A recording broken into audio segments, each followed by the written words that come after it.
मी म्हणते आता, मी नांदवत नाहीये. मी मला नांदवायची गरज नाही, त्याला मी नांदवत नाही. घ्या, बरोबर का? नमस्कार, स्वागत आहे तुमचं आपल्या ब्लॉगमध्ये. तर कसे आहात तुम्ही सर्वजण? आशा आहे सर्व ठीकच असतात.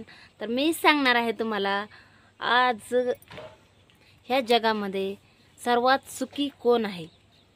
सर्वात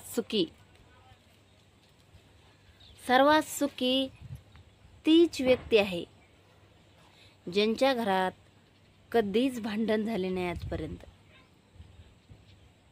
म्हणजे कसं, कधीच हात उचलला गेला नाही, कधीच अन्न असं 4 वेळेस, एकदा जेवण्यासाठी 4 वेळेस बनवलं नाही ज्या लेडीजनी. परत कधीच वर्षातून 4 वेळेस भांडण करू माहेरी नेऊन घातलं नाही. असं आहे का? तुमच्या मिस्टरांनी तुम्हाला असं केलं का कधी? तर मला प्रश्न विचारायचा आहे, त्या लोकांना तुम्ही असं कधी केलं का तुमच्या घरच्यांसोबत? मला कमेंटमध्ये बोलणारे फक्त आणि फक्त जेंट्स आहेत. त्यांना मला प्रश्न विचारायचा आहे, तुम्ही तुमच्या बायकोसोबत असं वागलात का की संध्याकाळचं जेवण बनवलं तर 3 वेळेस कधी फेकायला लावलं का? 3 वेळेस परत परत बनवायला लावलं का? आणि कधी तर हे सगळं काही मी स्वतः सहन केलं. मी स्वतः सहन केलं.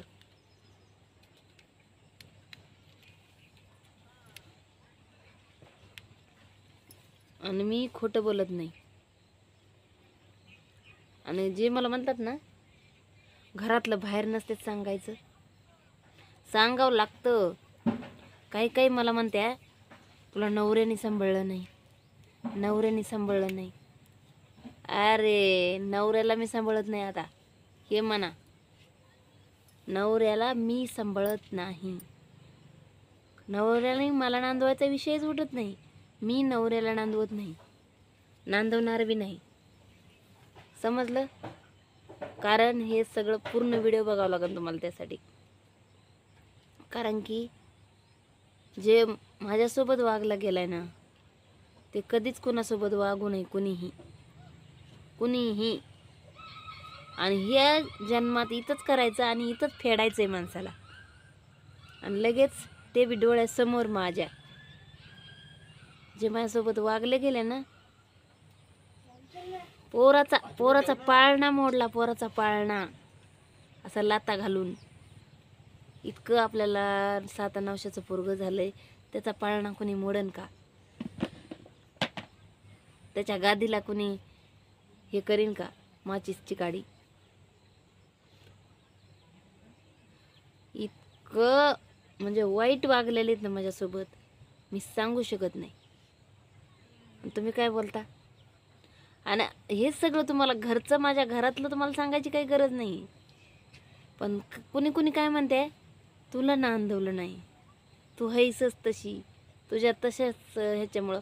मी स्वतः लोकांच्या त्या बाजरीचं मोडायला जाऊन बाजरी 1.5 गोणी केलेली त्याने इकतोय माणूस. मला माहेरला नेऊन घालून ती मी काम करून कमवलेली बाजरी तो इकतोय आणि त्याचं पिऊन खाऊन उडवून टाकतोय. माझी आई तिकडून गावाकडून मला गहू पाठवती, त्याच्यासाठी तिकडे गेल्यावर ते वाटातच विकून येतोय घरी आणि मला सांगत बी नाही तुझ्या आईने हे पाठवलं होतं. असं काढलेलं आहे मी. काय सांगू आता? आणि तुम्ही मला बोलताय, तुम्ही वागलेच तसे असते. हां.